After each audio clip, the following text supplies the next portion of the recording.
புனித வாரம் திங்கட்கிழமை.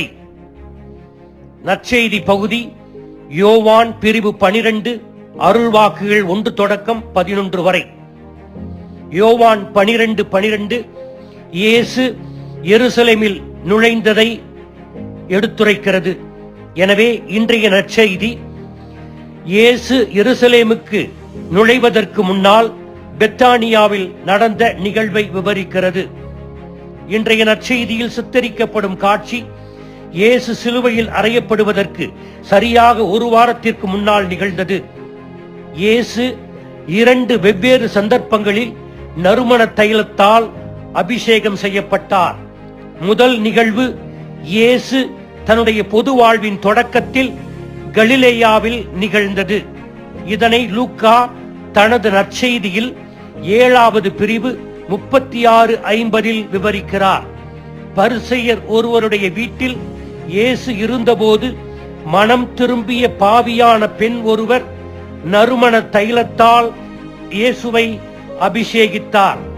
2வது நிகழ்வு தன்னுடைய வாழ்வின் இறுதி நாட்களில் பெத்தானியாவில் நிகழ்ந்தது என்று யோவான் இன்றைய நற்செய்தியில் குறிப்பிடுகிறார்.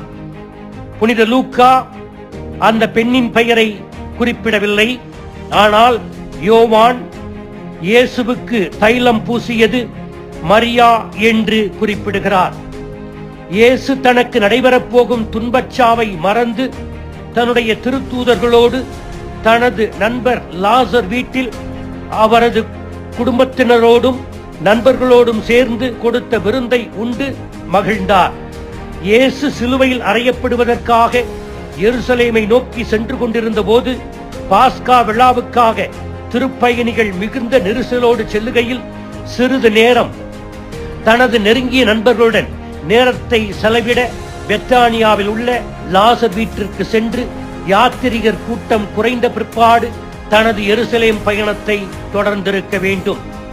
இன்றைய நற்செய்தி 2 நபர்களுடைய மனநிலையை நன்றாக படம் பிடித்து காட்டுகிறது. 1 மரியா, 2 யூதாஸ் காரியோத்.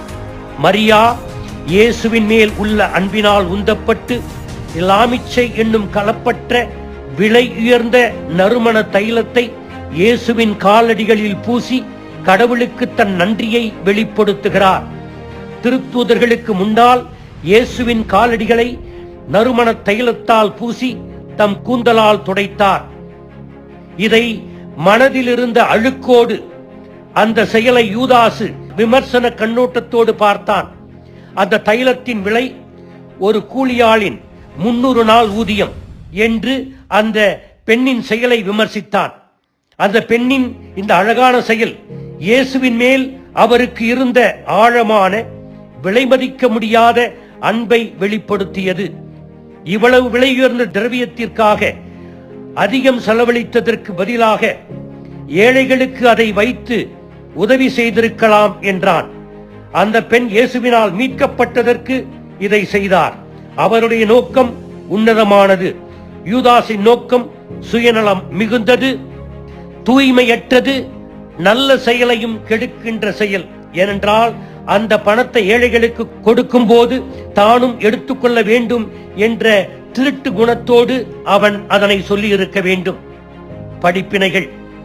பல 100 ஆண்டுகளுக்கு முன்னால் இயேசு இந்த புனித வாரத்தில் செய்த, தொடர்ந்து நம் வாழ்வில் செய்து வருகின்ற எண்ணற்ற நன்மைகளுக்காகவும் பாவங்களை இன்றும் சுமக்கின்ற கருணைக்காகவும் அவருக்கு நம்முடைய அன்பையும் நன்றியையும் வெளிப்படுத்த வேண்டும்.